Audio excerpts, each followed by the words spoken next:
This podcast is part of the Big Heads Media Podcast Network. For more great podcasts, head over to bigheadsmedia.com. This week on a new TV Tuners, Stairmaster gets a cowboy hat. Yeehaw, partner! Kill. Wow. You didn't say howdy. How? I was just looking at your Time hat. to die. And Swanson and Kyorain buy a house. Swanson, you're not going to paint the walls green. I'm going to paint them neon green, and we're going to get a rave going in here. I need to warn you. Oh, okay. The previous owners died in a tragic raving incident. All that and more on a new TV Tuners.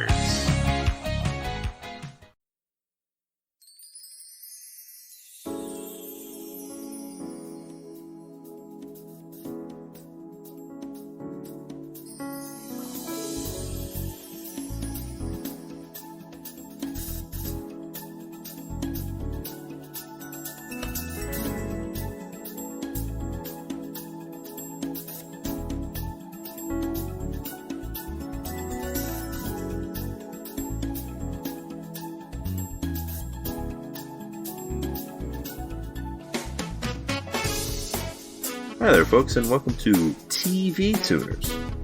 It's a television podcast for the true fanatics. It's a weekly dive in the latest in TV news and reviews. Huh? Wait, hold on. This is an extremist podcast? That's right. We're talking about butchering the first world aristocracy so the third world peasantry can finally receive justice. Did I say extremist podcast? I don't remember saying that. You said it was a podcast for, quote, fanatics. Well, fanatics of television, yeah. Yeah, extremists, television extremists. I guess, yeah. With suicide vests on. That's me. I mean, yeah, sure, why not? I'm your host, Swanson. With me, as always, is my co-host and guy enjoying a nice dip in the Bacta tank, Stairmaster. Ah! Everything hurts! My bones! That's what I believe it feels like. Yeah, maybe, probably. I mean, it looks enjoyable at the very least. And with us as always, of course, is our other co-host and mysterious assassin, Kyorain. I'm got my weapon here. I'm gonna probably kill a couple people. It's cool that you gave Kyo a character with zero dialogue. You're right. With us as always is our other co-host and Pigman, Kyo. Wow, thanks, Swanson. Do the noises, I get to Kyo. be this guy. Do the noises. Yeah, that counts as dialogue. Those two Gamorrean guards are in the Screen Actors Guild. They got lines of dialogue. That's crazy. Unions will hire anyone. What if it had been a gonk droid that saved him at the... Gonk droid, you served your previous masters loyally. Will you serve me? Gonk. Gonk. Gonk. For Kyo, I think we discussed this before, but that's the droid that looks like a trash can. It's the box one, the rectangular droid. Okay. That just says gonk. And sometimes What is Star Wars? Star Wars is just like the dumbest ideas you could possibly have, but presented in a way that they are like in a semi-cohesive universe. Star Wars is for Okay. this movie about guys hanging out and being dudes. That's true. Oh, that's my favorite genre. That's why everyone hates the sequels so much. Two little guys hanging out being dudes. Okay, they got a woman up front and center there, Yeah, which is just... They devised the entire could they do second part of the trilogy so that no dudes would hang out. It's true. And then the third movie in the sequel trilogy tried to be like, but dudes will still hang out. Somehow, dudes have hung out again. And heterosexually. Yes. Which made people even angrier for some reason. Yeah, it's true. Also because it was bad. But listen, we're not talking about just Star Wars in general today. We're talking I think about... all of Star Wars is bad, so there you go. And you're basing that off the one movie you've seen? Well, I've seen more than just the one movie. I watched the prequel, like snippets of them, and I was like, wow, that's not You watched Mobile Suit Gundam Char's Counterattack, where they use lightsaber noises. That was fun. That was cool. It's true.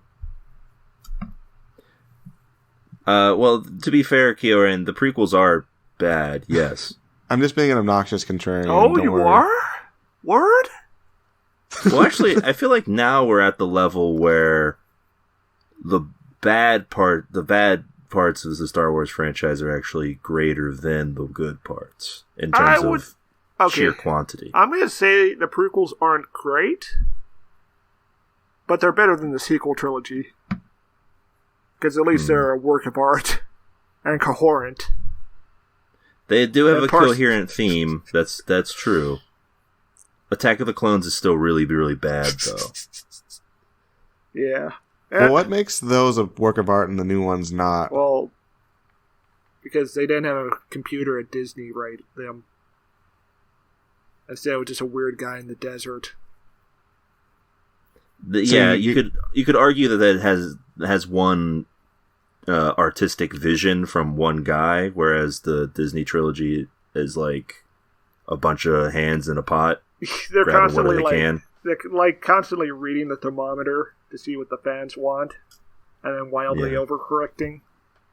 They're cooking a turkey, and they keep taking it out of the oven to see if it's done, and licking it, and then putting it back in. Yeah, yes, and two other dudes come up and take turns licking the turkey, and they think that's what basting the turkey means. And then a guy comes in and says, "We're having deer this dinner," and throws the turkey out.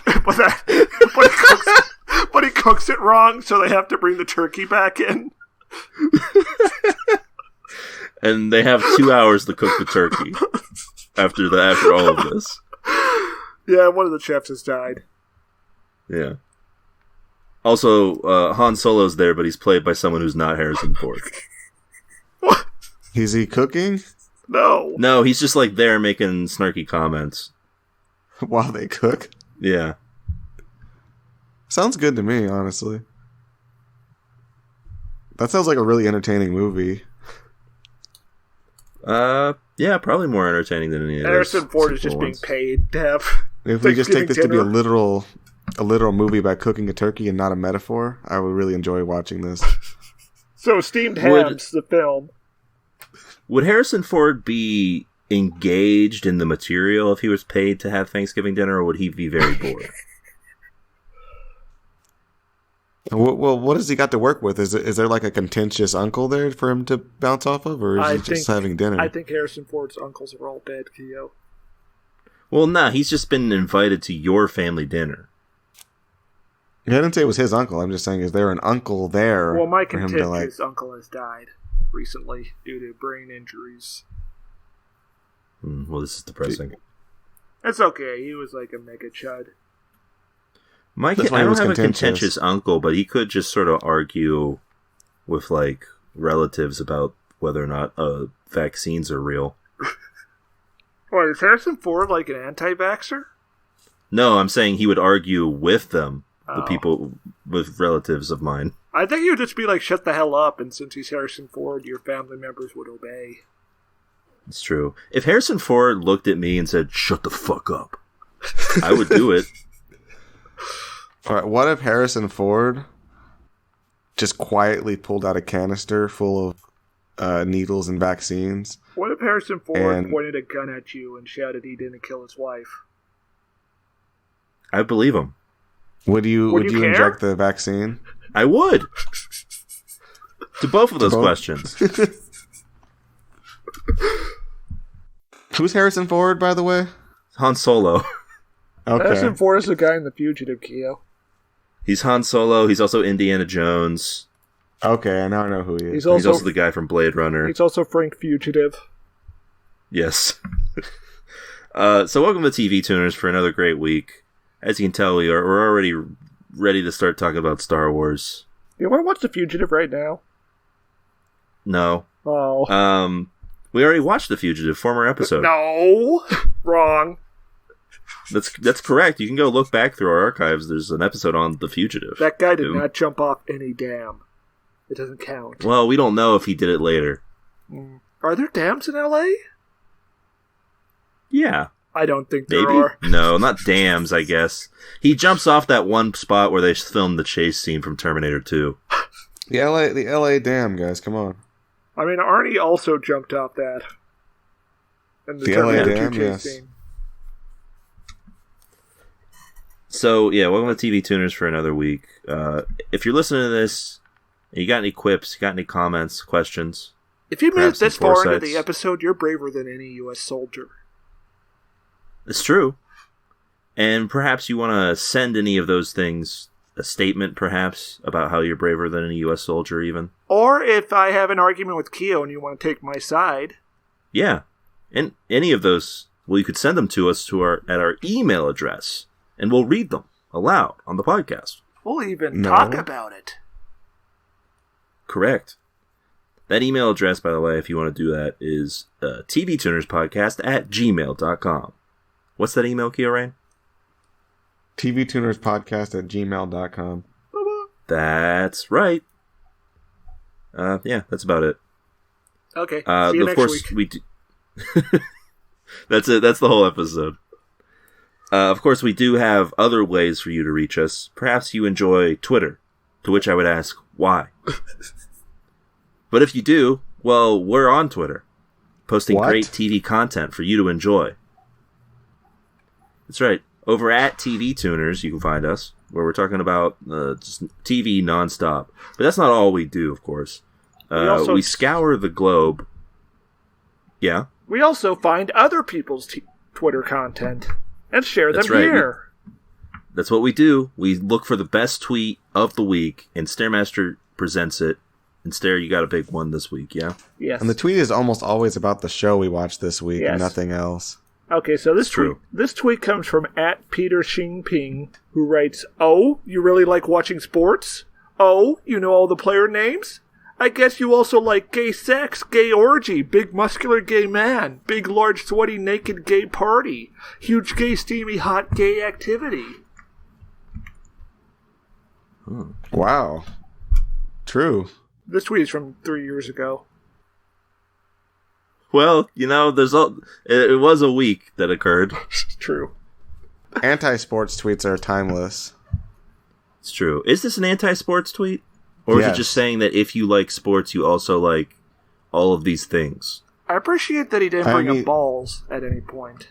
I mean, the implication, Swanson, is that since you enjoy watching sports because it's a bunch of men, and that's gay, and it's implied that this is not a good thing. It's kind of like a mocking, derisive tone.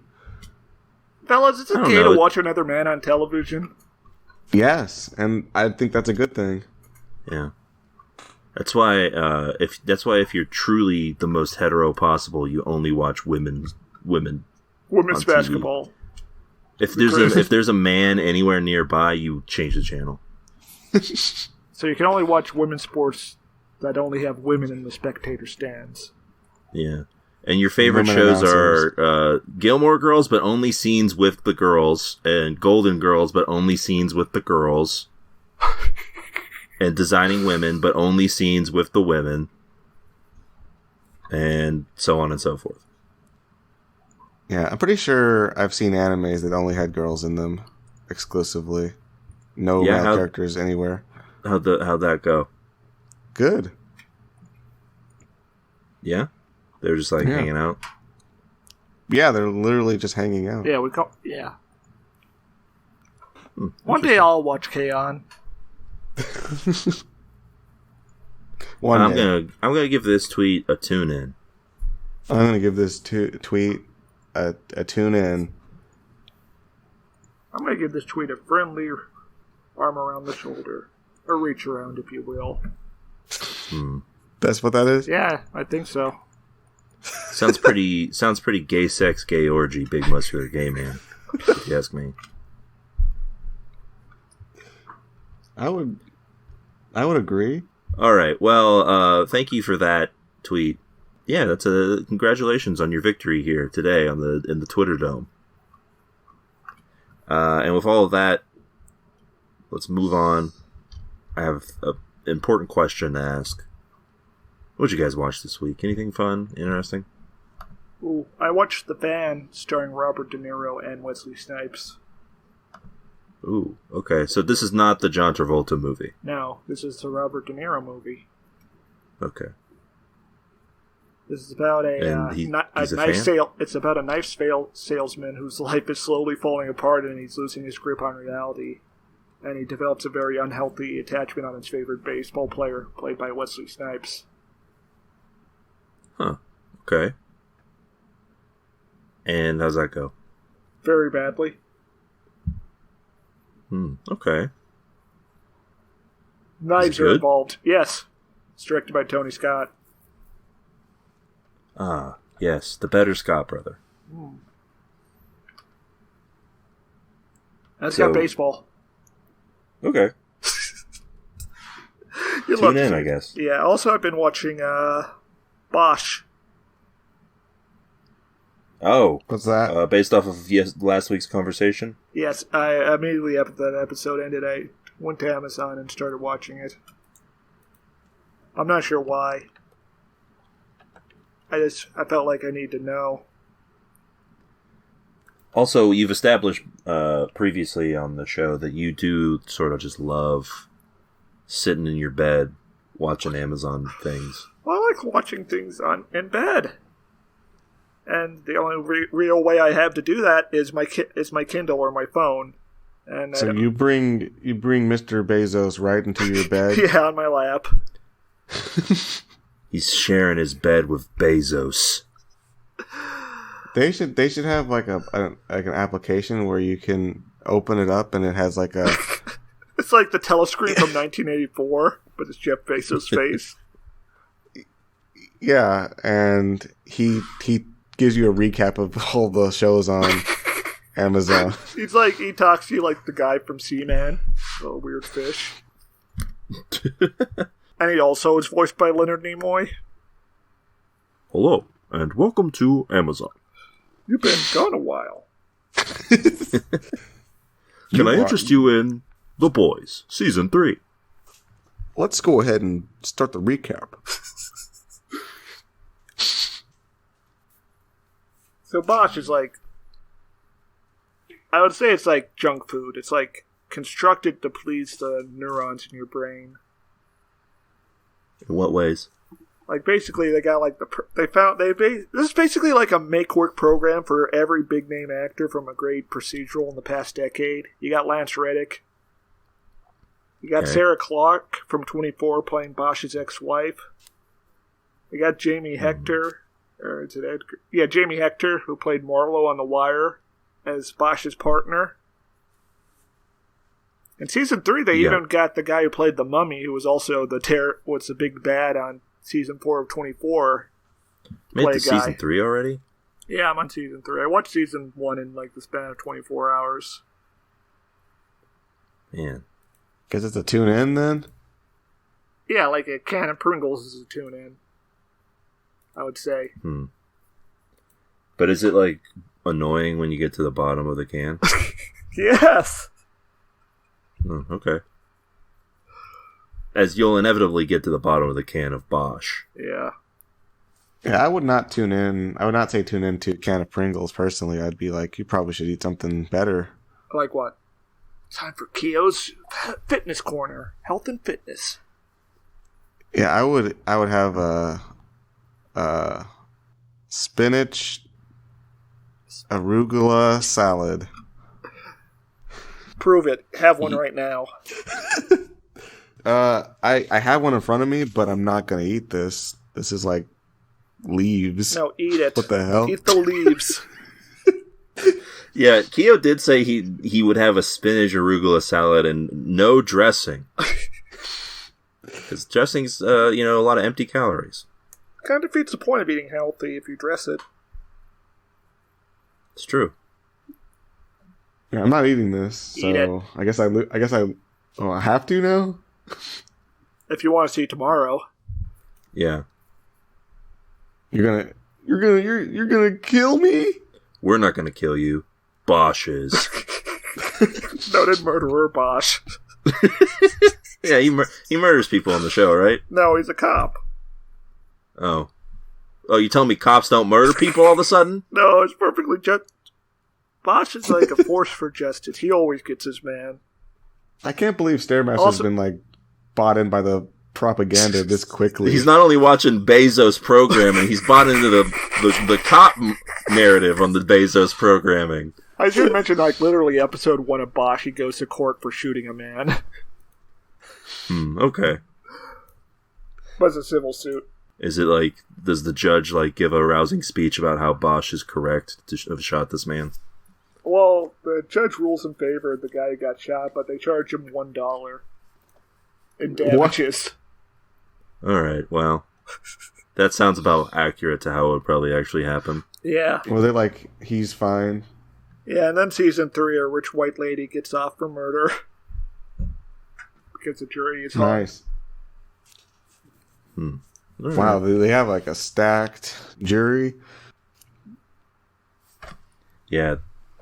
It's all like real heavy big men who lift. Yeah, well, Bosch personally carries them in. That's how you know he's strong. That's crazy. Anyway, he walks in and he says, where you want me to set this jury? And Lance Riddick is like, Detective, leave some for the rest of us. And he flexes because he's also really buff. I'm looking at this picture of Bosch and he doesn't seem particularly strong. Yeah, it's more of a int build. But Lance Riddick is ripped. They make sure to let you know that in this show. Yeah, they show a lot of Lance Riddick's body. Yeah. Alright. Anything else? I don't think so. Nothing anyone would want to hear. I watched a Disney film, not a program. Watched a Disney film, their latest animated joint, Encanto. Encanto? Encanto, as in enchant. Maybe. I think it might be enchanted. I'm not sure. Kanto, the first region from Pokemon? No. Where do you think the N came from? I heard you say N. Encanto. Like in Bruges? Encanto. Encanto. Keo, are you hearing the same thing I'm hearing? Yeah, it's a show about the Kanto region. Which is not also what this is. But it's not from Pokemon, it's just Japan. Oh yeah, they share the name. No, but the show's about Japan. Okay. Not Japan. This is more it's like... a TV show about Japan. But also it's kind of implied in the original Pokemon games that they take place in the same world as ours. Because Lieutenant Surge is like a veteran from World War II. He talks about how he used electric Pokemon to stay alive in the war. That's not our world. That didn't happen. There's no way it's our world. Could you imagine if Hitler got his hands on a Mew? I imagine... You must collect all the Arcanines for me. Oh my god, imagine if Tony Soprano was a Pokemon...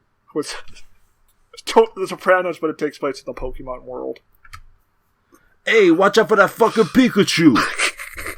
Bobby Bacala just gets beaten up by a Poliwhirl. You're saying the entire crime family gets beaten up by like a 10-year-old? Yes. And all humiliated? But Christopher especially. Christopher would be beaten up like... He would be the Brock of this. He would get beaten up and then join Ash. He would give like a really like cocky speech about how he's gonna easily wipe the floor with a 10-year-old boy and then lose. Tone, I've been training this Arbok for 6 months now. Ah, fuck. I'm sorry, Tone. Oh, I thought I had him. I thought I was supposed to put it in it. I was supposed to build a special attack. But actually, I should have been building up attack. I told you, Poison Sting's not a good move. Paulie Walnuts has all fighting type Pokemon. Yeah. He would be a martial artist type trainer. I'll get you with the Hitmonlee. Is Hitmon... So it's named Hitmonlee. Does that mean Bruce Lee exists in the world of Pokemon? No, it means he doesn't. It doesn't exist in our world. Anyway, this movie I watched was... What? It was alright. What movie? Encanto. Oh, yeah. What's it about? I think we're past this. Yeah, it was all right. I didn't have anything important to say about it for sure. Anyway, okay. That's it. So that's all of that. I guess it's time for us to get to the news, huh? Yeah, what happened? Things. I mean, Good I don't think we things? want to talk about the sad stuff, right? Like 2 famous people died. No. Or the deadly plagues ravaging the globe. Well, yeah, like a lot of people are dead, but not like famous people. So But also, it doesn't really apply to the podcast. It's not really particularly TV related. well, it's on television. It's on the TV. sometimes. But I suppose it's, you would think. It's on TV, but not what I would call fun and light. People usually don't turn on the TV to watch that because they're watching TV, so they don't have to think about it. Probably. Yeah. Yeah. Speaking of don't think and so, let's talk about everybody's favorite member of the Home Improvement cast, Al, a.k.a. Richard Karn. Go He's a on. great guy, evidently. Karn! He's, of course, known for his classic phrase, "I don't think so, Tim," whenever Tim would do something very dumb. Unfortunately, it did not translate to real life. In real life, but he enables them. In one instance, Karn has said, "I don't think so." He said it to NFTs. Why did He say prefers, that? I guess, to be fungible. NFTs are going to revolutionize digital ownership. He wanted nothing to do with Tim Coin. Yeah, that's true. Yeah, so a few days ago, well, I guess about a week at this point, but Karn announced plans to release a series of NFTs with a company called Super Fandom, which, yeah, get ready for this, partners with celebrities to create and sell NFTs. They proposed, Karn, an NFT that includes a 30-minute phone call with what the fuck even is an NFT if you could just get a phone call? What? What do you mean can get a phone call? One proposed NFT includes a 30-minute phone call with the actor. Another offered a golf game with him. What? This just sounds like a contest. That's not even a token. No, you make a token that represents that you own the digital information in the phone call. But it's What about like, what digital information is there in a golf game with him? It's a video of him playing a golf. painting of you golfing with... You could also get one of his prized guitars. I guess he's a guitar player. Anyway, Yeah, I used to play for Guns N' Roses. it's true. After one of the many spats between Axl Rose and Slash. After the pushback from this, because NFTs are bad and awful and, ecologically disastrous and don't actually do anything for anybody,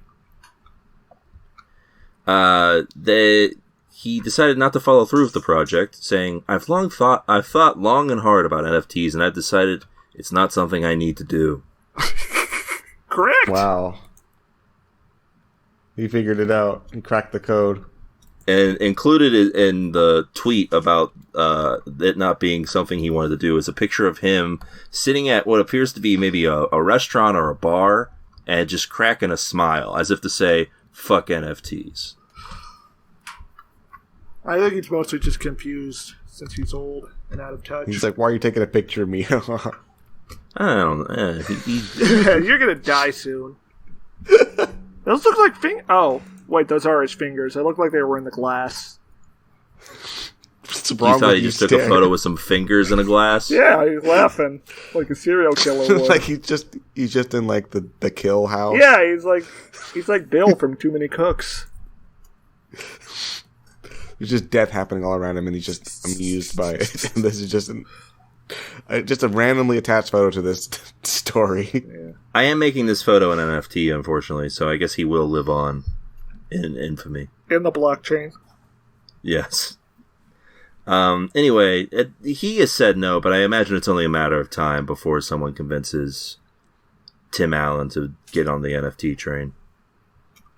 Yeah, us. We're going to pitch to him, and we're going to take guys, 50% of the profits. Home Improvement, but they're apes. You pay $5,000 for a clip of Tim Allen going, or of him throwing barrels at people. A thing that he's done, yeah. Well, yeah, I'll be making monkey noises while he does that.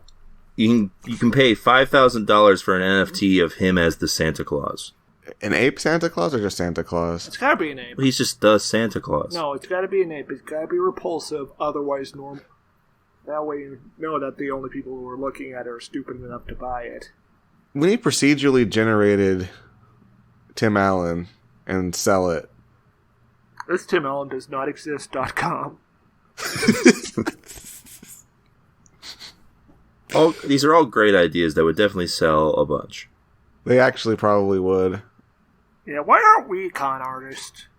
Because I don't know, what people are doing is they're just like saying, "Oh, this is going to have value," so they buy it. Yeah. Well, I've tried saying that with this podcast, and no one buys it. Well, you need to sell it to the right people. You need to tell it that it's going to double in value in the next 3 weeks. All right. Put me on the line with the guys who used to run Quibi. Well, I got a business proposition for them. Well, I've got a friend who can help us out with this. His name is Charles Ponzi, and he really has a lot of ideas. I thought you were going to say Mr. Pod. Well, I think you should call Charles Ponzi. I'm going to call my friend Freddie Fungible. I got a friend named Patrick Pyramid. Maybe he can help. I think if we get all three of these guys together, there's no stopping us. What if they team up and just cut us out of the operation? Wait, what's the name of your friend, Swanson? Freddie Fassbender? His name?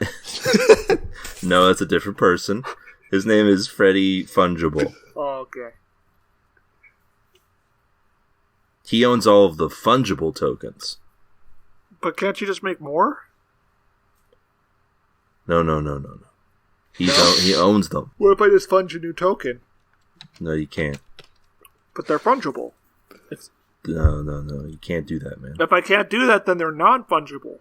Okay, let me explain this to you, Stairmaster. You ever have a $10 bill? Yeah. All right, so Freddie Fungible has a $10 bill. Okay. And what he can do is he can take the $10 bill, and you could give him 2 $5 bills, and then. What are we even? Well, no, get a load of that. Get a load of that. You get 2 $5 bills. You just doubled your money. No, I'm saying since he only has fungible tokens, in this case, how many bills you had before? 1. Now you got 2. What is stopping me from making my own $10 bill in this hypothetical scenario? Because he has the $10 bill, you have the $5 bills. You can exchange them with him. But the $10 bill's fungible, so by definition, I could just funge a new $10 bill. No, you could if you want to get fucking shot in the streets. Coming out here trying to funge from Freddie Funge. So really, they're non-fungible if I can't funge them. You can funge them all you want. I'm just saying you're not going to survive. I think it's pretty simple. Yeah, so this all makes perfect sense. Yeah. No one try and think about it too hard. All right. Well, in other news, of course, there is, it's a hard time for everybody this past couple of years. And I think it's time for us to think about the people most affected. Network television. Oh? Clearly the people who have been hit the hardest by the pandemic. And one of the people hit the hardest, evidently, is the CW. That's right, TV Tuner's favorite network. But I thought their target audience was like the least corona susceptible. Yeah, well, actually, that turns out that's not the problem, really. The CW, home of the various half-baked superhero shows and horny Archies, is for sale. Ooh. How Are much? we buying? I don't think we're gonna be able to scrounge up enough money to buy this one, guys. Maybe if we start making NFTs. Well, again, you know who you're gonna have to talk to about that, but What if it's free?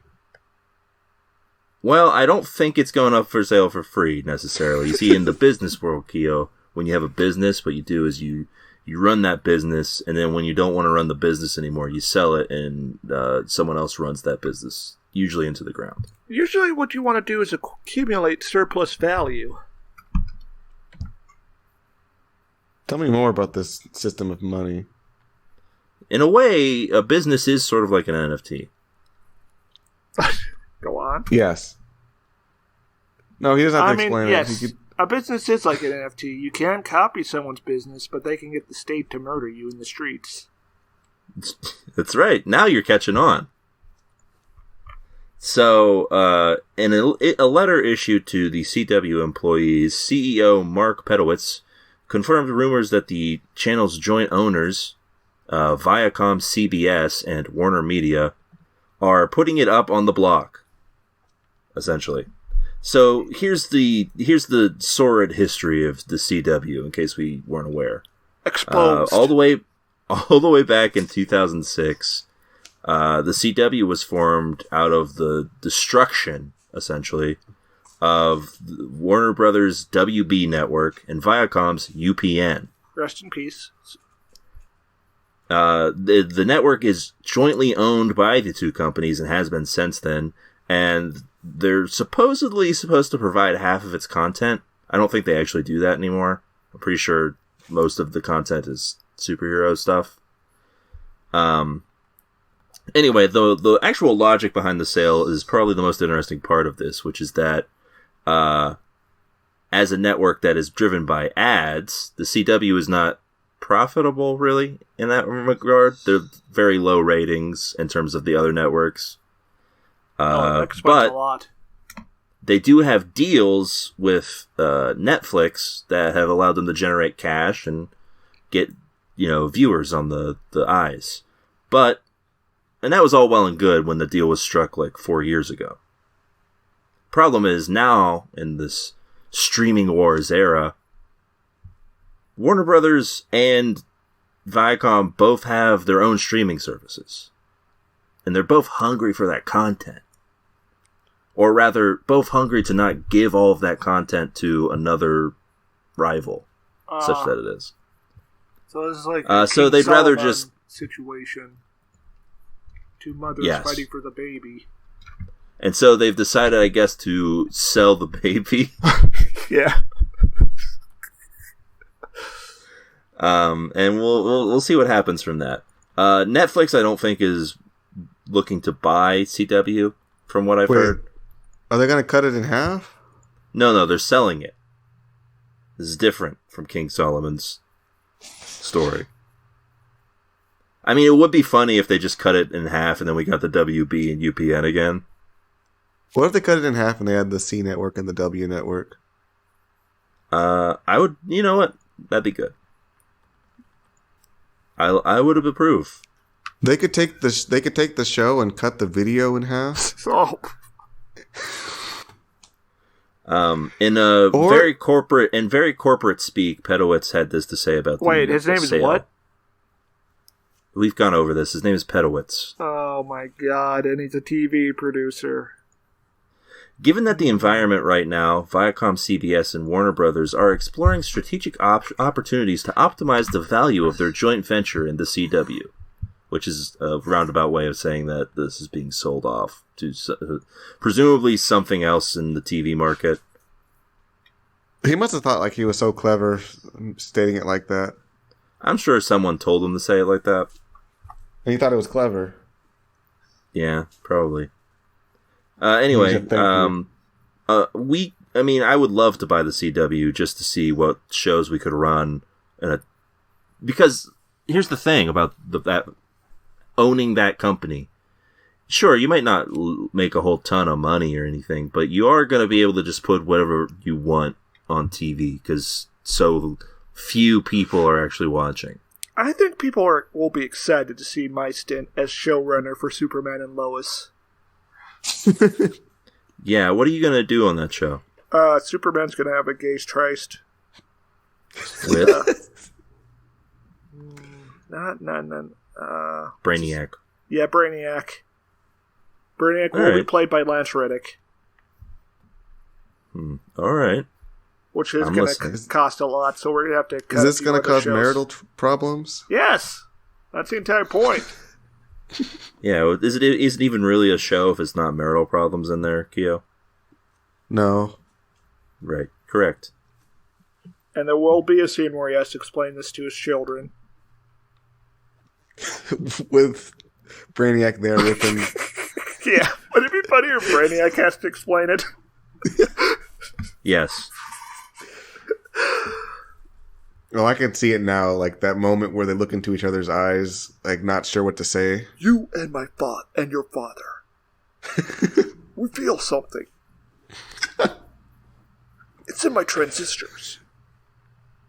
So, hopefully our bid on the CW passes and we have our... how much money are we able to put towards this, Keo?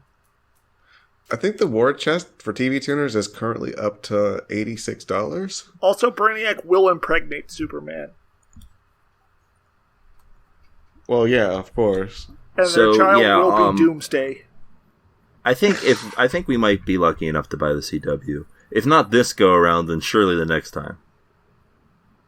You mean when the buyers quickly try to sell it again? Yeah. For pennies on the dollar. Then we'll be waiting. Our war chest will probably go up to about, I don't know, $10 more.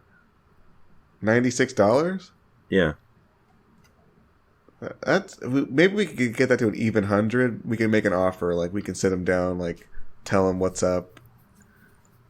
We've got a 1 and 2 whole zeros. Okay, imagine this. We put the check down that we're going to offer them, and we cover up the zeros with our finger. Yes. And it's just like, 1, all right, already off to a good start. 10, 100, all right. That's getting it. Started. We pull up our hand, and it's just like 100. Do you think they'd be pleased? Come on, do you really need that much money? Come on. Look at your shoes. So yes, we all look forward to the imminent sell of the CW and then whatever transpires from that, I guess. And by look forward, I mean shrug our shoulders and say, I guess this is how Hell World is. Things get sold, things get bought. They're picking them up, picking them down, putting them down. They're exchanging something for money. I don't even know what buying a network means, but I guess you own everything? I don't know. They could buy when it. you die, the people who work at the network are buried with you, Keo. Yeah, it's true. Alright, well, that's it for the news. I have but one segment. One near and dear to everybody's hearts. It's Guess Who's Coming! Hit the theme, Keo Rain. Guess who's coming today? We see That's what's right. the name of the shows are, and I don't have. That's right. That's right. It's our monthly game show where I give Keo Rain and Stairmaster the titles of upcoming shows for the month of January, and they try to guess what the premise is, based solely off the title. The winner with the most points gets a prize. I plan to lose this. Okay. I mean, now, charity. This is one that I decided to choose. One, because it's a fun way to start off the game, and two, I can't wait to read this blurb. Next level chef. Next level chef? Next level That's right. chef. Well, this is a reality show about like cooking things. They got these up and coming cook guys. Gordon Ramsay's there, and he's taking people to the next level angrily. Is that it? He's got a gun in this one. and like he's like, listen, if the person who gets last place in the contest, you know what's happening with that gun. It's going off. It's a Squid Game type situation. Okay, so this is a Netflix adaptation of a cooking anime about a young guy who wants to be the best chef in the world. And also, if you make the food good enough, people will explode when they eat it. Oh. Okay. Or maybe they like throw the dishes at each other like bladed discs. Maybe they summon spirits from the meals, like a spaghetti monster. Okay. Gordon Ramsay is back with Next Level Chef, the next evolution in cooking competitions. What? The series features a one-of-a-kind culinary gauntlet, which Ramsay designed, set on an iconic stage like you've never seen. Over 3 stories high, each floor contains a stunningly different kitchen. From the glistening top floor to the challenging bottom of the basement, the ingredients will match the environment. This sounds very much like an anime. Because Ramsay believes the true test of a great chef is not only what they can do in the best of circumstances, but what kind of magic they can create in the worst. With a level playing field, Ramsay has opened up the competition and scoured the country for the very best line cooks, home chefs, social media stars, food truck owners, and everything in between. All competing against one another with the goal of finding the food world's newest superstar. Okay, so this is about a guy trying to be the best. Stair, are you actually trying to argue?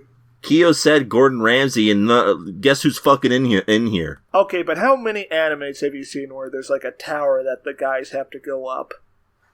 Well, yeah, so Gordon Ramsay has also apparently watched at least one anime. And that's how he came up with this idea. And it sounds like if you go to the bottom floor, like below it, you'll die too.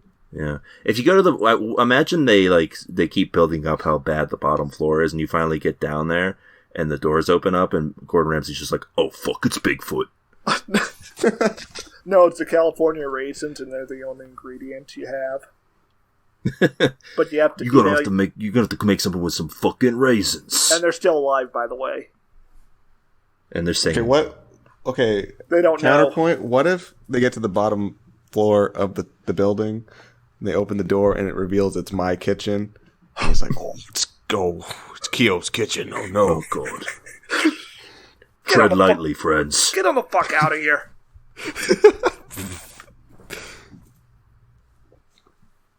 Yeah, and then Keo's summarily executed. Yeah, because my kitchen's, by the way, guys, it's not clean. Oh, that's not good. You should go clean it right now. Okay, bye. Bye. You mean the kitchen that we all share as like a community? Yeah. Well, it's my kitchen. Yeah, you keep saying that, but like we all use it. It's Keo's kitchen because it's covered in his filth. I guess it's true. Yeah, he's left his mark on that kitchen. So there you go. 1 point for Keo. Let's see what happens here. That stare. I can't believe it. This is why we have the emails, so people can defend my decisions. By the way, I think I may have like scrolled past an ad for that or something, so that might be why. Disqualified. Point goes to me. I mean, the word chef was in there, and Gordon Ramsay is like the first thing you think of when you think of chef. So it sounds familiar though, but I don't know where I would have seen it. Next up, from CBS. This is a show called Good Sam. Fuck you. All right, so are you forfeiting this round, Stair? No. All right, so it's about a guy. His name is Sam. Okay, you with me so far? Okay. And get this, he is actually a great guy. He's always like helping people. He goes out for cardio every morning. He's jogging. He's in good health. And it's just a really uplifting show until you find out that he's actually not good. And bad Sam. Yeah, he has like I don't know, he punches people in the back of the head That's pretty bad. In an underground fighting ring that he built. Okay. Yeah, that's it.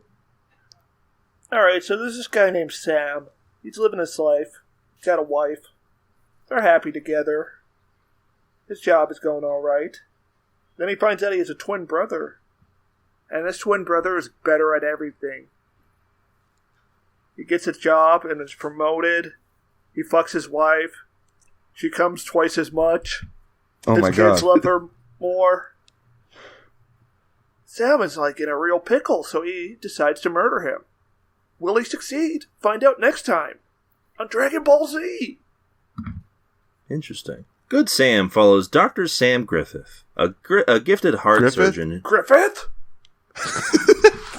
A gifted heart surgeon who excels in her new leadership role as chief of surgery after her renowned boss falls into a coma. When her former boss wakes up months later demanding to resume his duties, Sam is tasked with supervising this egotistical expert with a scalpel who never acknowledged her stellar talent. Complicating matters is that the caustic and arrogant Dr. Rob Griffith also happens to be her father. Griffith? As Griff defies Sam's authority and challenges her medical expertise, the big question becomes whether this father and daughter will ever be able to mend their own relationship. I guess this is time for a classic guess who's coming, defend your idea. Alright, so Griffith, his name is Griffith, and what happened to Griffith was sort of like my pitch for Good Sam. Am I right, Keo? No. No? I mean, he was in a coma? I don't know. No, I mean, because his guts was, like, kind of just dunked on him and left. And took Oh, his bullet. I guess Guts, like, beat him in a duel once. Yeah, and then took Casca. I mean, he didn't want Casca. He like, rejected her already. Yeah, but... Alright, no one's getting the point. Okay, see you later. A rare move. No points are being awarded for this. Swanson just gave up.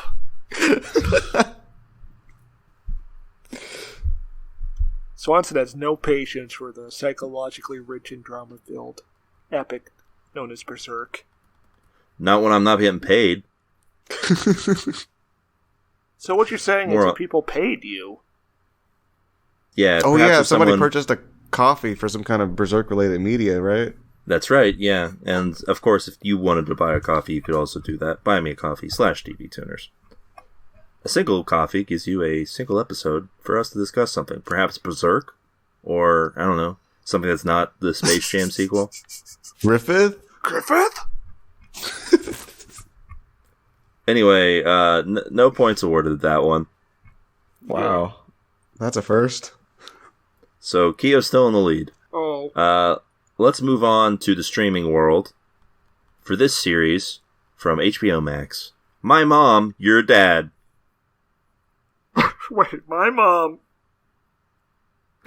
Your dad. How's yours spelled? Y-O-U-R. Alright, so this is about a female to male trans man Oh, bold. who has a son or daughter or neither, has a child that they gave birth to. Okay. And this is about their tribulations, and also it's a dystopian police state where fascist kill squads are hunting them down. Wow, this is a very daring program you've Yeah, envisioned. Tom Cotton is in a Zeppelin with a hunting rifle.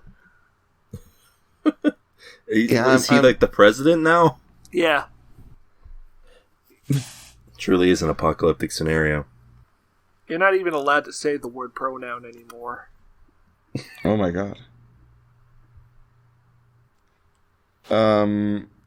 So I'm gonna guess that this is just a sitcom about two divorced people getting together that both have kids. Oh, that would make sense. And that's it. That's the premise, Swanson. A group of single parents move into a house together as their college-age kids try to pull strings from behind the scenes and get their parents a second chance at love. A group? They're like a single parent commune? A group of single parents. That's what's being defined given here. A group of single parents. No. You see, they got 2 parents for each kid, and they're trying to pair both of them off. Swanson, could you read it one more time?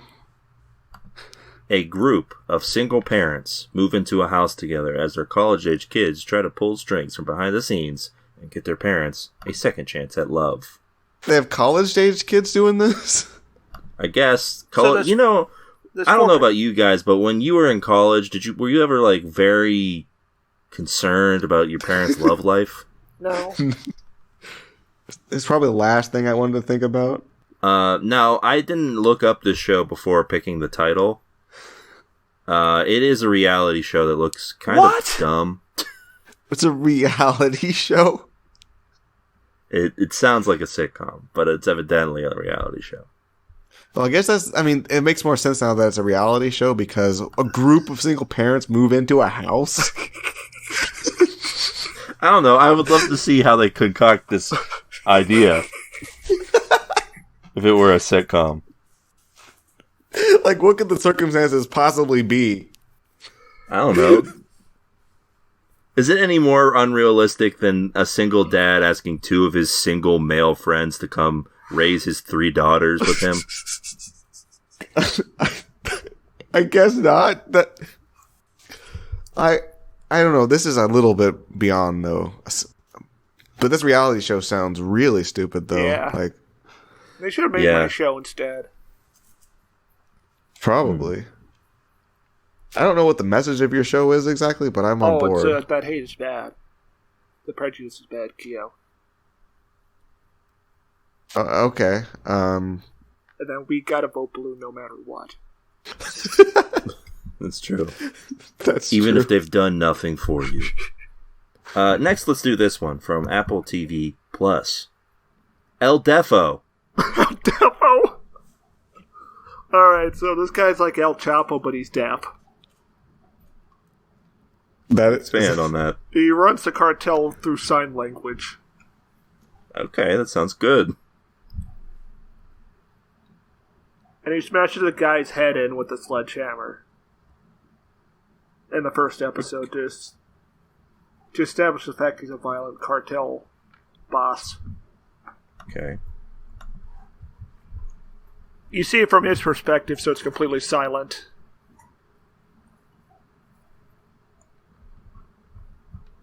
Is that it? Yeah. Also, Lance Reddick is in it. Keo? Okay, is El Defo? It's about a deaf guy. Uh-huh. And it's just like El Chapo, but okay. What the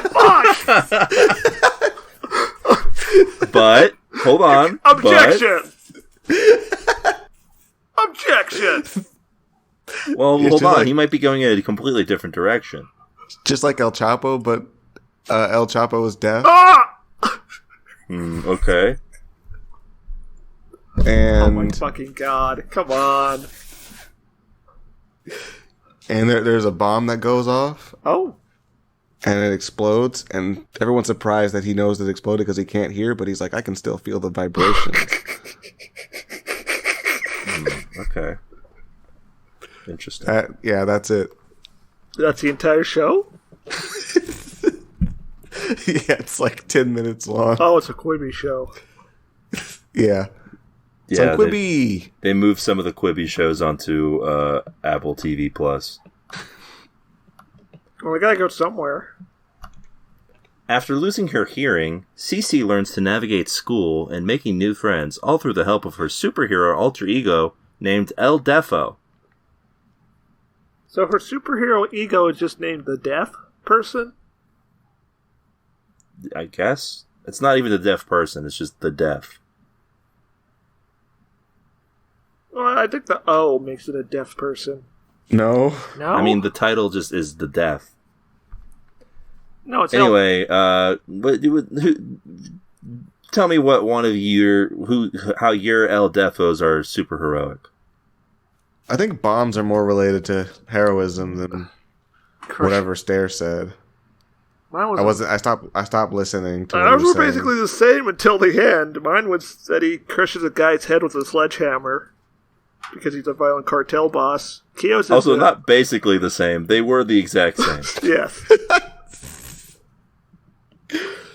Yeah, I guess I lose because Stairmaster, I just took his idea and changed the ending of it because I wasn't listening.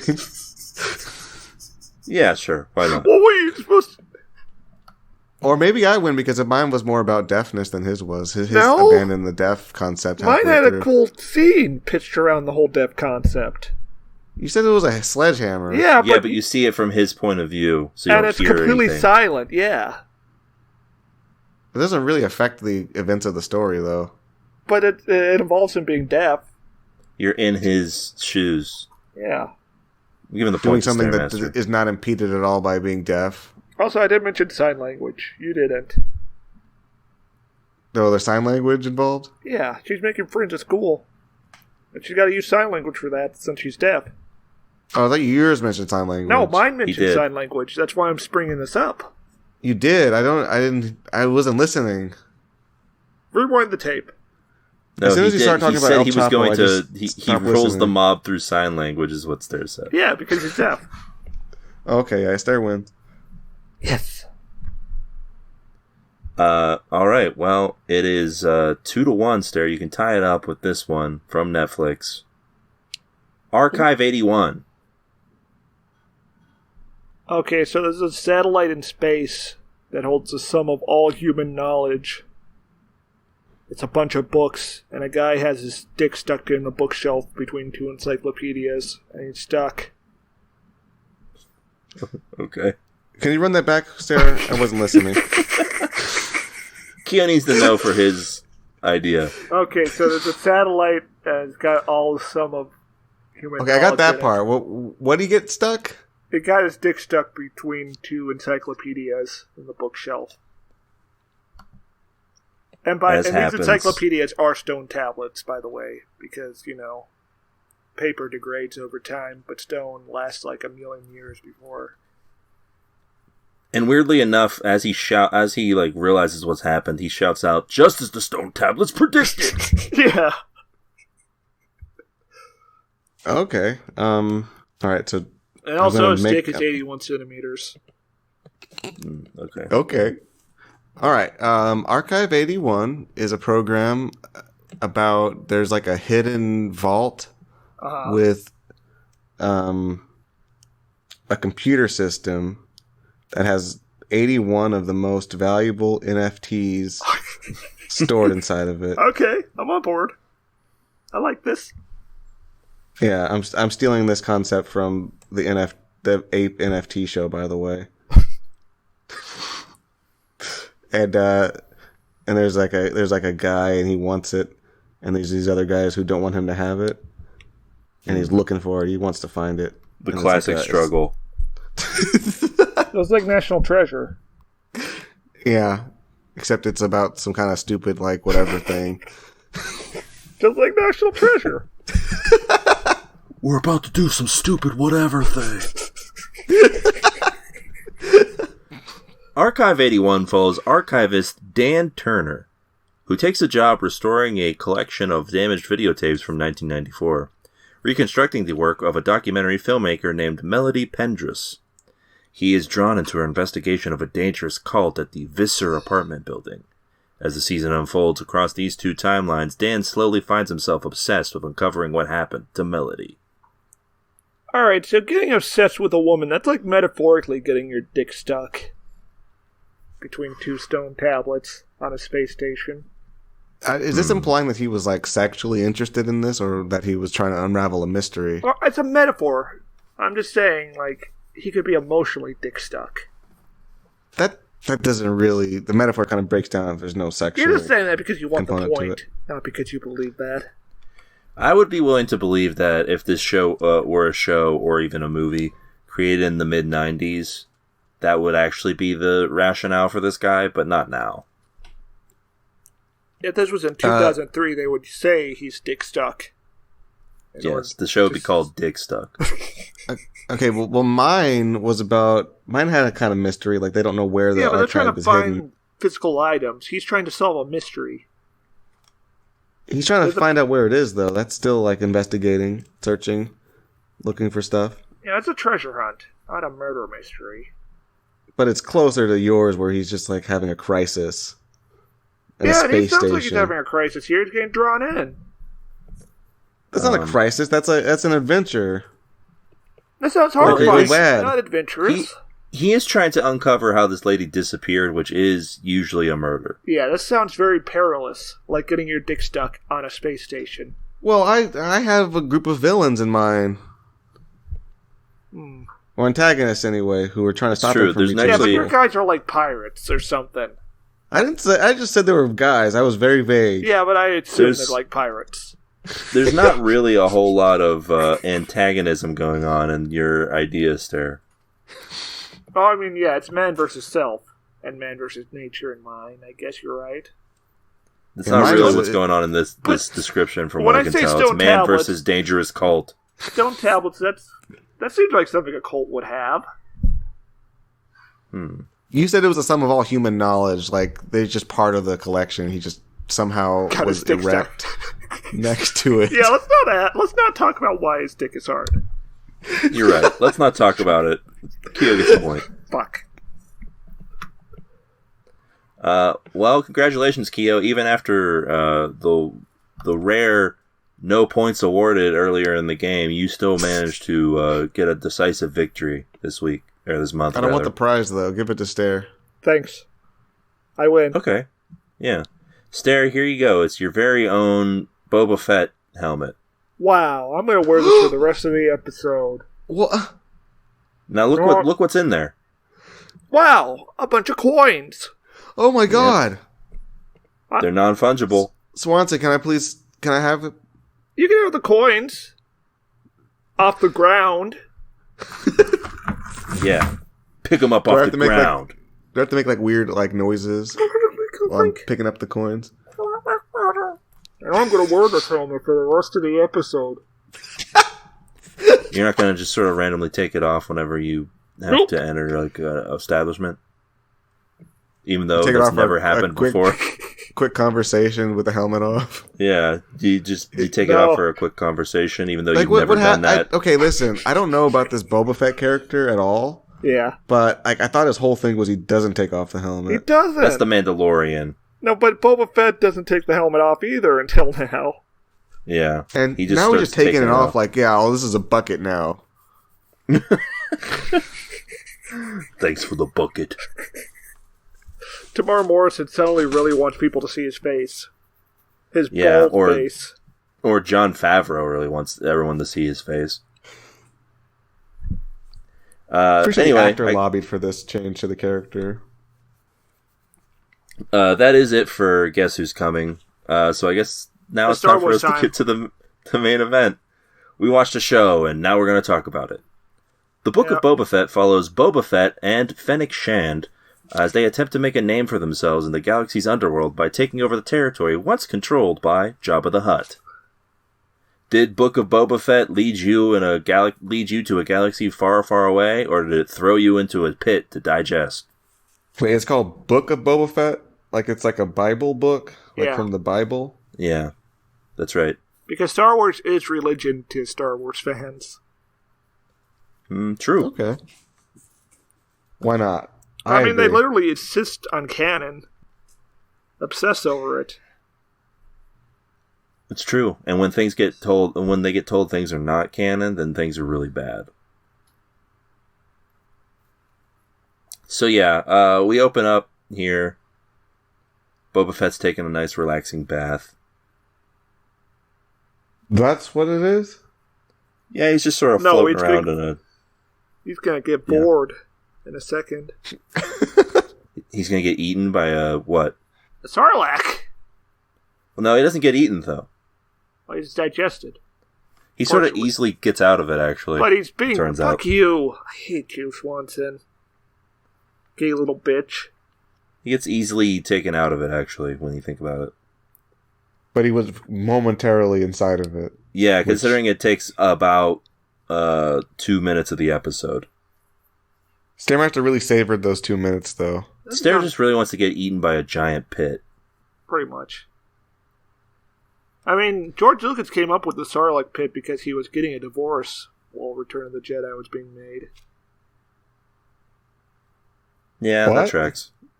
Like he was saying he wanted his wife in the pit? Is that what it was? No, his wife is the pit. The pit's a giant hole in the desert that you get thrown into, and it digests you slowly over 1,000 years. Yeah, it's a metaphor for his wife. Okay. And then Boba Fett fell into that hole pretty much. Also, there's a stormtrooper in there. How did that happen? That happens in Return of the Jedi. No, there's no stormtroopers there. Yeah, there are. No, it's Jabba's guys. Oh no, they're arguing about Star Wars. There's a couple. I'm pretty sure there's a couple stormtroopers in there. But... No, you're fucking stupid if you think that and wrong. Oh there my are no god. stormtroopers in the first act of Return of the Jedi. We're having an intense Star Wars debate already.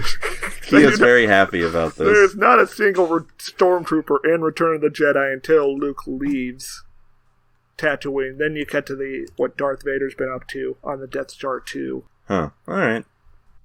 I will fucking kill you, Swanson. Are we, having a fun time? What are we doing here? I don't know. It used to be enjoyable. I used to like Star Wars. Bunch of guys going around waving glowy sticks. Little small guys making funny noises. Now what's this? Anyway, so yeah, some stuff happens. Yeah, he climbs out of the hole and then passes out. Yeah, he just kills the Sarlacc by turning it on. Throwing it. He's going through some trials and tribulations, and I didn't understand why or who this was or anything about it. Who's Boba Fett? What's he do? Yeah, exactly. Boba Fett's a bounty hunter who, in the Star Wars movies, doesn't really do much, but he's he looks cool. He captures Han Solo. Yeah. I mean, he does that, and that's it, really. He does the thing he was paid to do. Yes. And then he gets beaten up by a blind man. He doesn't even get beaten up. He just he's accidentally knocked into a pit by a blind man who's trying to do something else. And presumably dies, but not anymore. And also he has a jetpack. Oh, okay. Now I'm on board. Yeah, he's got a jetpack. He flies around. He does not use that jetpack in this because I don't remember if he has it anymore. Wait, so is this resolving what happened, showing what his fate was and why he's It's fine? showing how he got out of the pit, yeah, because in The Mandalorian, when he shows up, they only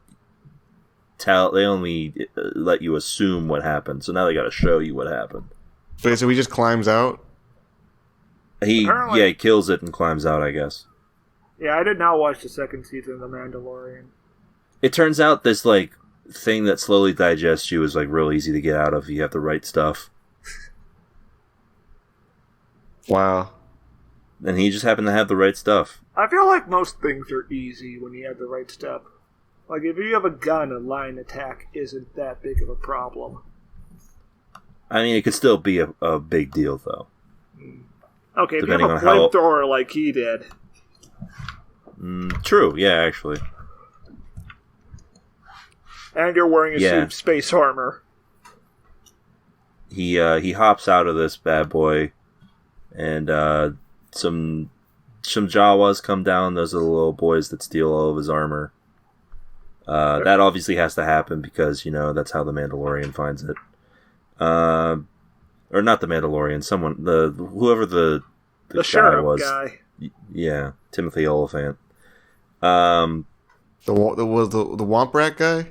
Yeah, because remember he was wearing all that in that one episode of The Mandalorian Keo watched for this podcast.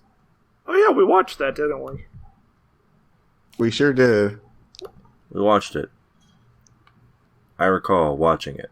Anyway, yeah, he gets out of the Sarlacc pit. He gets captured by... He gets his armor stolen from some Jawas. Then he gets captured by Tusken Raiders because the Favs, who writes all of these Star Wars TV shows, really loves Tusken Raiders. Loves these guys. Yeah, I love them. I know all about these guys now. Yeah. They like to raid. Yes. Well, you'll remember, Keo, in the original movie, Obi-Wan is very racist against these people. He calls them savages, I believe. Yeah.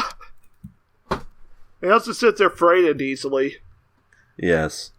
I like how these things endure in outer space world. Well, also, they literally have slaves in the form of droids.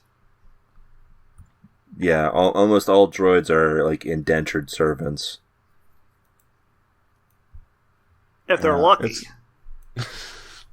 Yeah, it's true. Some just get like tortured for like there's droid torture going on in certain scenes.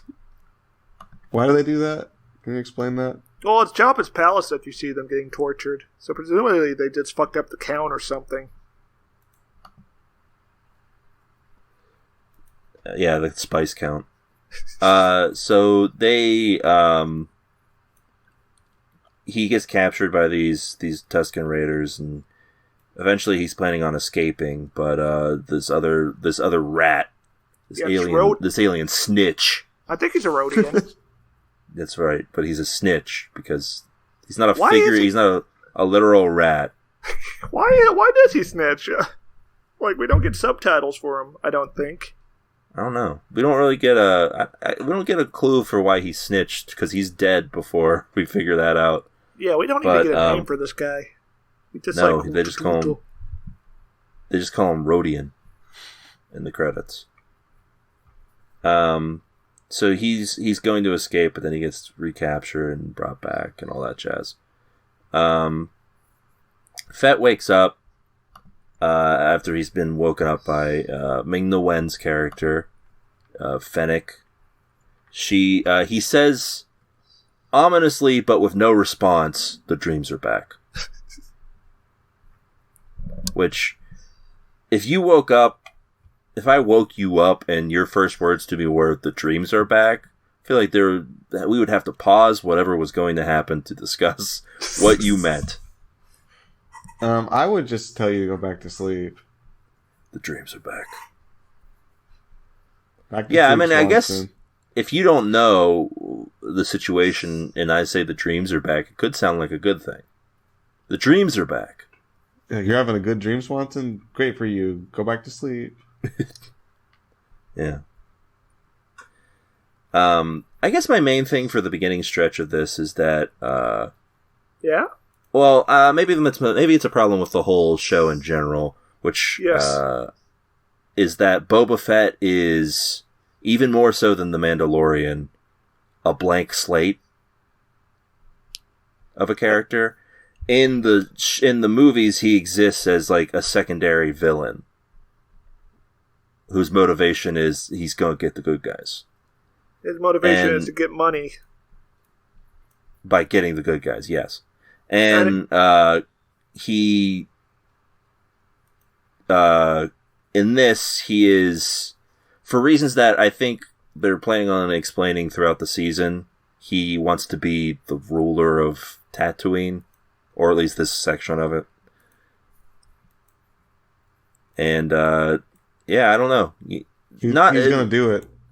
He's gonna do it, or I guess die trying. I don't know. It seems like actually the switch, the back and forth with the flashbacks in this kind of hurts the overall flow for me. I feel like either go all in and make this first episode a flashback to how Boba Fett got to where he is now, or do an in media res and do all of this political intrigue, and then maybe we go back to that at a later point. It's a bit muddled. Do a whole episode of one of these two things, but not half of both. So was I felt like I was just missing context, but it was just like not super well delivered. Yeah, I didn't even know that he kills Bib Fortuna in The Mandalorian. I thought they were going to get into that as well in a flashback.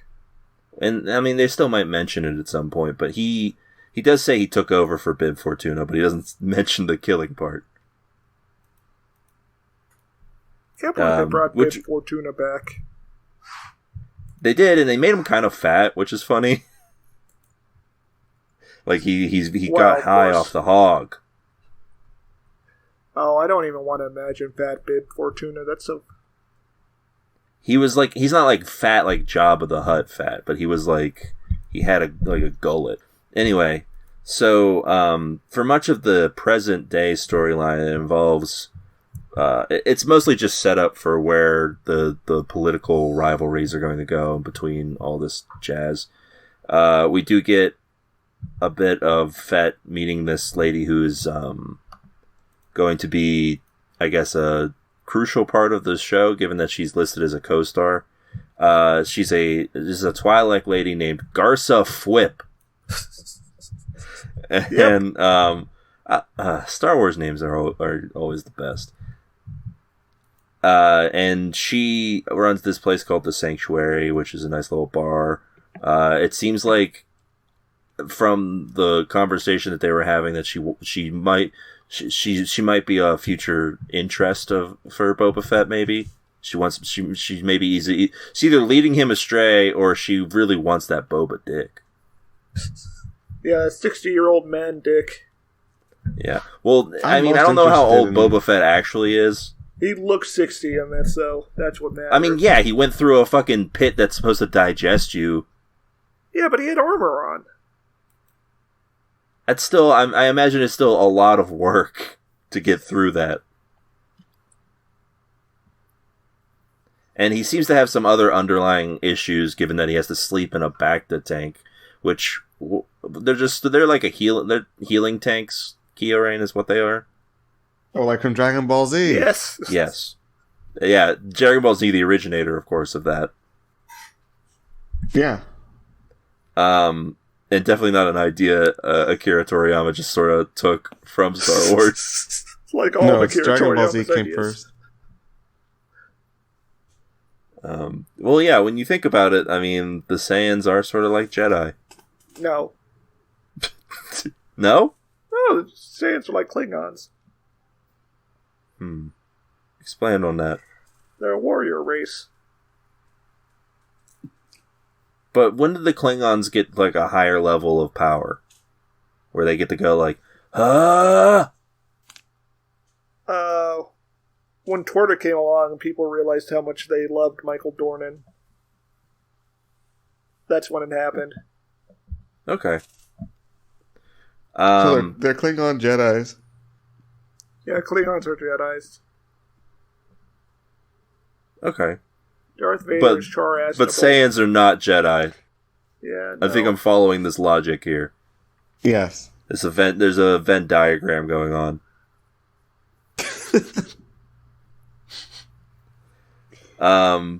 So yes, as they're leaving, these assassins show up to try and attack them.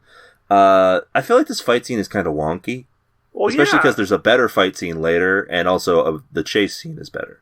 The problem is they got a 60-year-old man doing these stunts, and I could do the moves. Stare, you keep saying that, but he was doing these stunts when they did The Mandalorian. And he was doing it better. I didn't watch The Mandalorian. Remember? Yeah, they have a whole episode where he beats people up real good. Maybe they just didn't rehearse the fights for this one. I don't know. Also, you would expect the fight scene to be really good because this episode is directed by Robert Rodriguez. And you would expect him to have some sort of handle on a good fight scene. I mean, he gets the chase scene down. That's fun. But also, that's a whole That's other... something, I guess. Yeah. Well, Disney could just not give him the time or the money. It does seem like the production on this show is a little cheap. It definitely feels like the quality-wise is different from The Mandalorian. Also, the town where he almost gets assassinated seemed very kind of unlived in. Yes. I don't know if this is like a COVID thing, It's a COVID where they can thing. only have so many people, or if it's... I feel like that's probably not helping with the look of the production. Anyway, so he battled these guards off.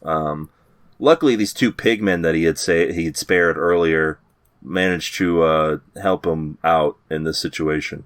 So why does nobody have guns?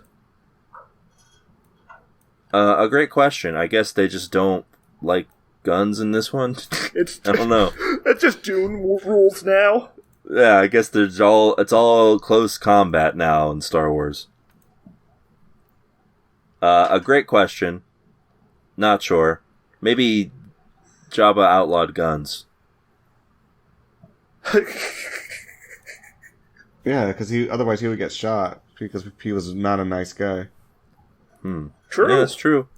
No, I feel like Jabba wouldn't have outlawed guns, but I could definitely see Bib Fortuna outlawing guns. I don't know who that is. I know the Jabba's like this big guy. He's like, Yeah, Bib Fortuna was like his sidekick who evidently takes over after he dies. He's like a little guy. He's like a regular-sized guy. Yeah, that's one way of describing the way he looks. He's like, also hey, a Twi'lek, but he's kind of yellow instead of blue. What's his catchphrase though? It's not "Hey guys"? He's like, oh, tonta tonta. Yeah, he does not speak English. Yeah, I don't know if Kia's prepared for this guy. He is kind of... Oh, no. Yeah, that's Bib Fortuna. Yeah, he's definitely hitting the spice hard. Yeah, I would not hang out with this guy. It would not be Now chill. imagine him fat, Keo. Oh.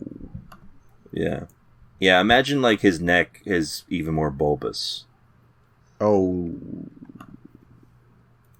That's not good. So anyway, Fennec gets these guys cornered up on the rooftop. There's a nice scene where she's got them both, and then she only needs one of them alive, so she knocks the other one to his death and takes the other guy. Rest in peace. I mean, she definitely feels like more of an established character than Boba Fett to me, because she definitely has characteristics going on here. Boba Fett is just like sort of, he's got weird he's having like flashback dreams, and then he's for some reason deciding that he wants to rule this place with respect. Well, the entire conceit of Boba Fett is he's supposed to be a cipher. He's supposed to be like in 2 scenes and never seen again. And bringing him back kind of defeats the point of Boba Fett. He's just supposed to be the bounty hunter who disintegrates people. Yeah.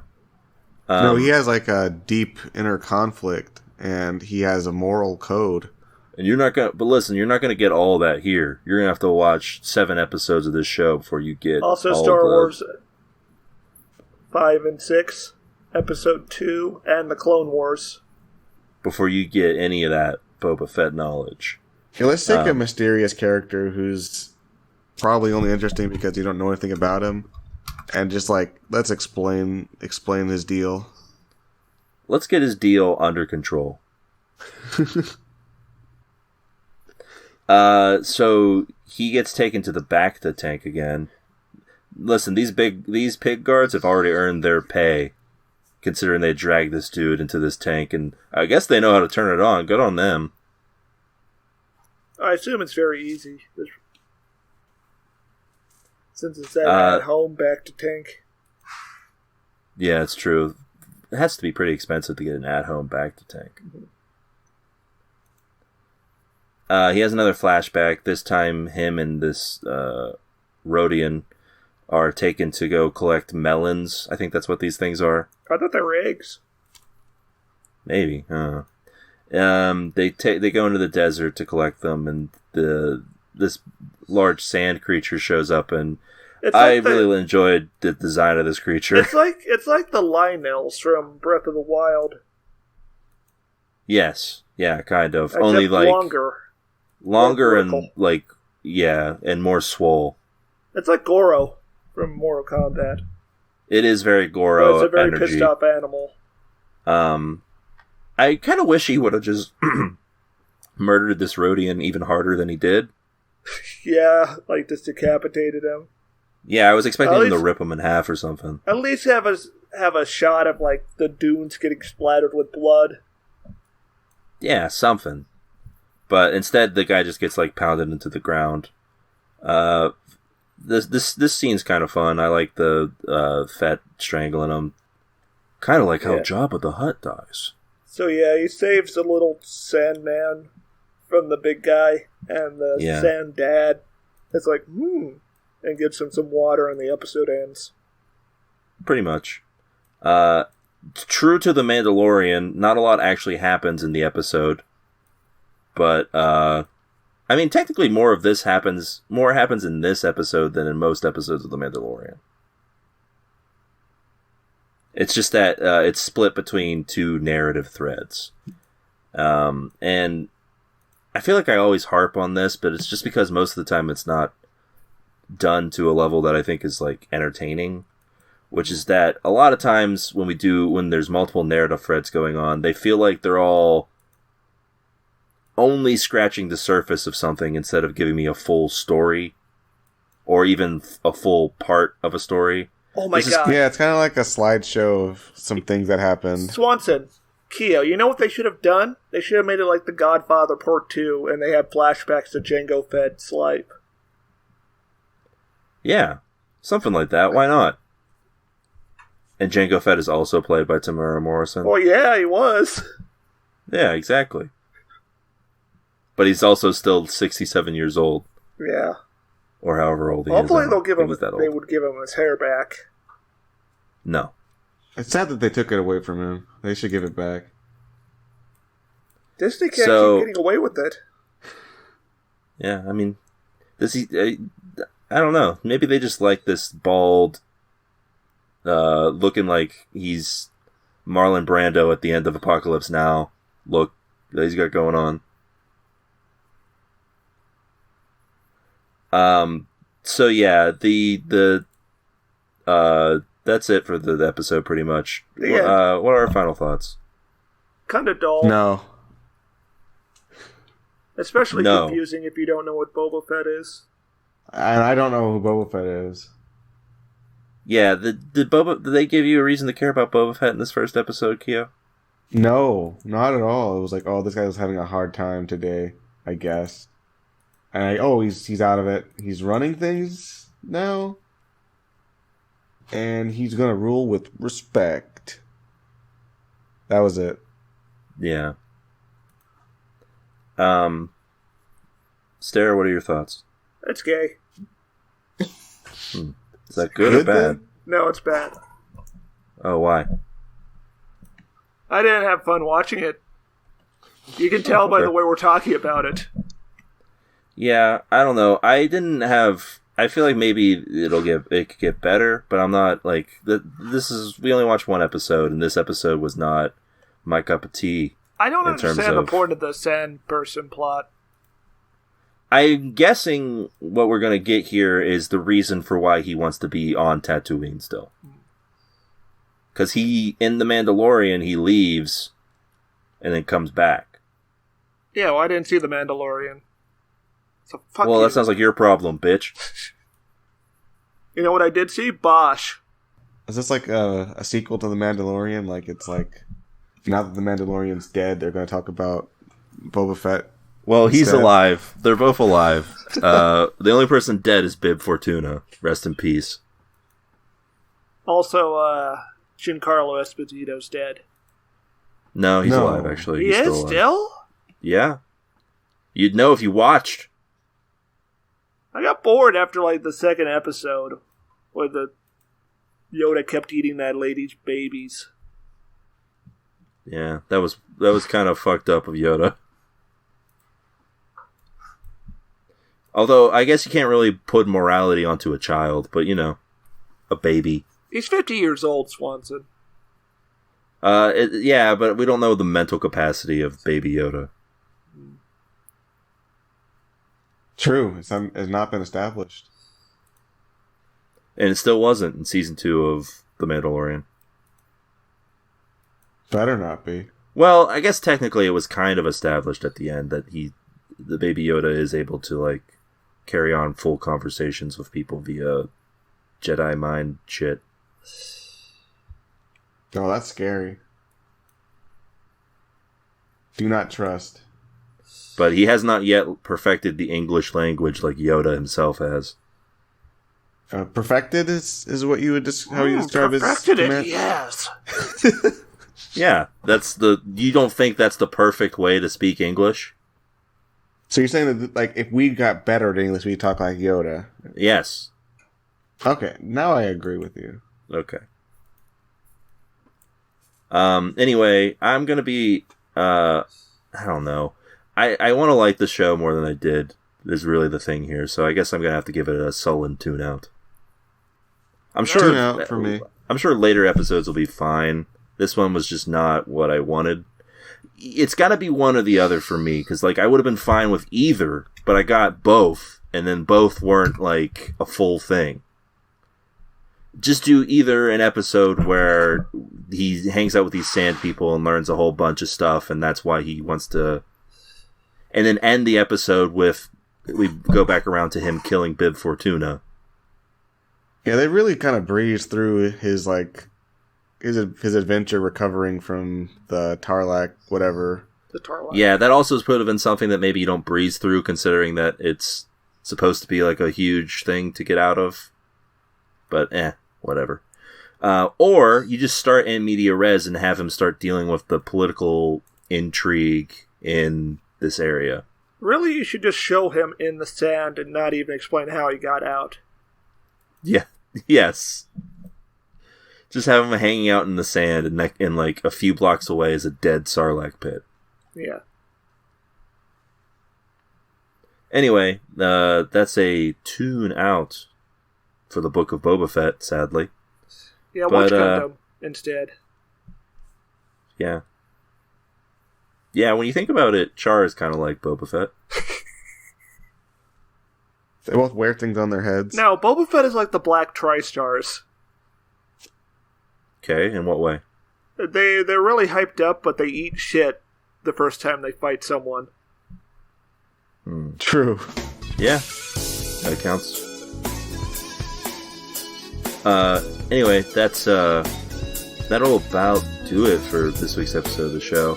As always, of course, if you like what you're hearing, but you said, what if I got to control what they watched? No. Well, you could do that by going over to buymeacoffee.com/TVtuners. A single coffee gives you a single thing for us to discuss. It could be anything you want, really. But until then, we'll be back next week with more TV goodness. Keep watching. Bye. It's over. I'm really sleepy now, you guys.